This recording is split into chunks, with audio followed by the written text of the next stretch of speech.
हरे कृष्णा राधे राधे। श्री ओम नमो भगवते वासुदेवाय नमः। श्री कार्तिक मास महात्म 15वां अध्याय। देवऋषि नारद से राजा पृथु ने कहा, हे देवऋषि, तब दैत्यराज ने क्या किया वह सब मुझे विस्तार पूर्वक बताइए।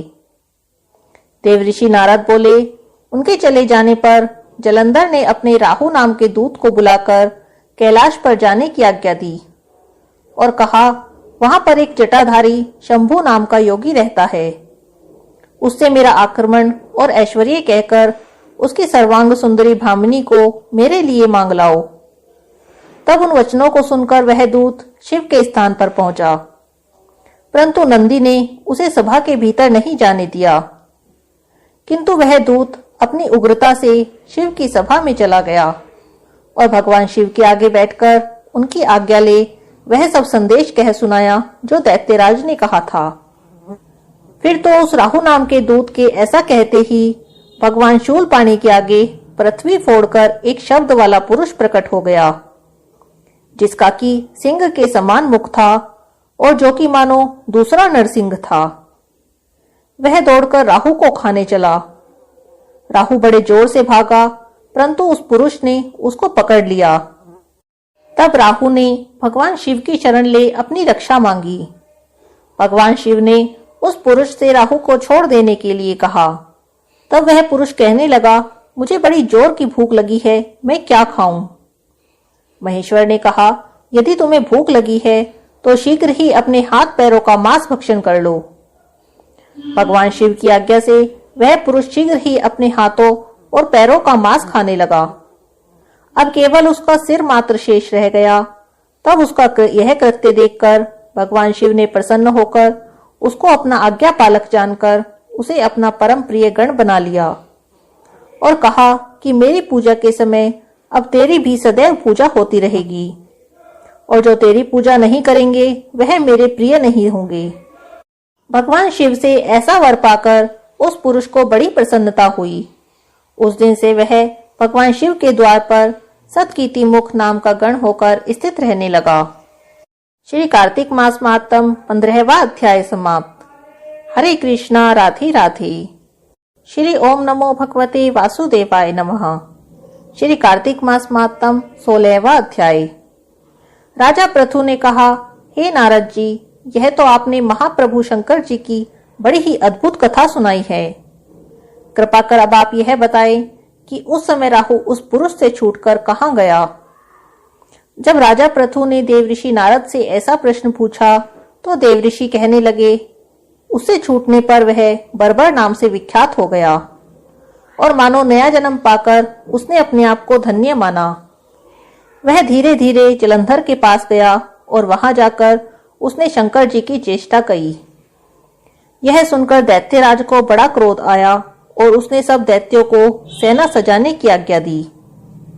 कालनेमी और शुंभ निशुंभ आदि सभी महाबली दैत्य तैयार होने लगे। एक से एक महाबली दैत्य करोड़ों की संख्या में निकलकर युद्ध के लिए संबद्ध हो गए। महाप्रतापी सिंधुपुत्र शिवजी से युद्ध के लिए निकल पड़ा। उसके आगे महर्षि शुक्र और छिन्न सिर राहु हुआ। फिर तो उसी समय जलंधर का मुकुट खिसक कर पृथ्वी पर गिर पड़ा और आकाश में मेघ छा गए। बड़े बड़े अपशकुन होने लगे।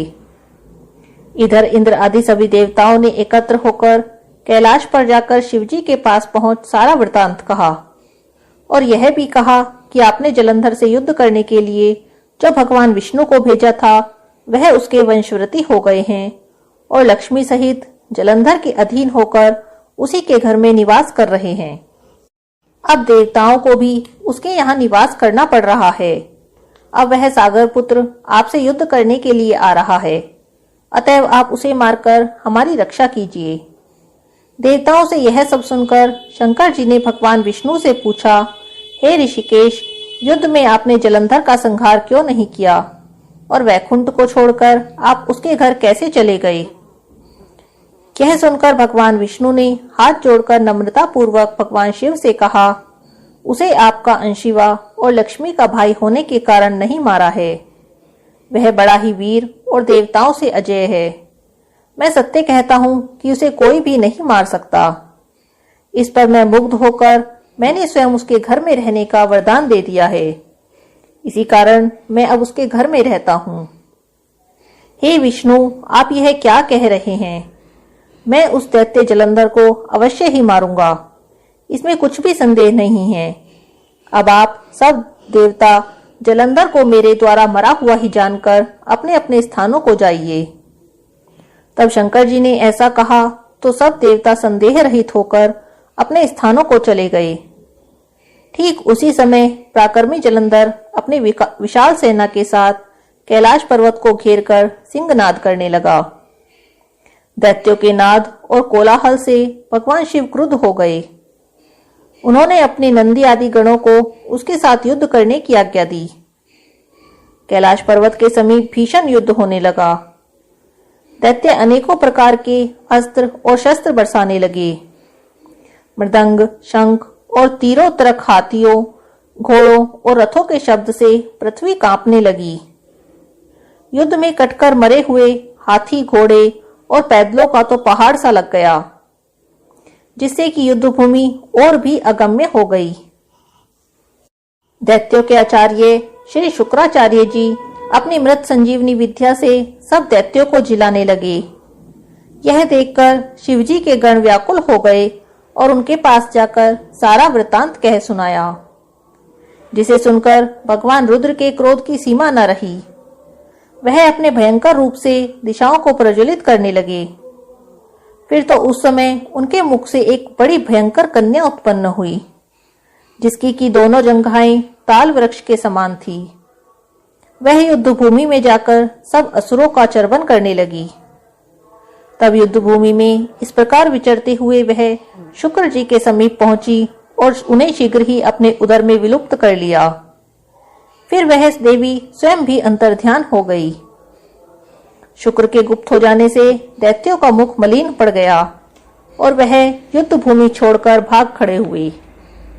इस पर उनके शुंभ, निशुंभ और कालनेमी आदि सेनापतियों ने अपने भागते हुए वीरों को रोककर शिवगणों पर बड़ा ही कठिन प्रहार करना आरंभ कर दिया।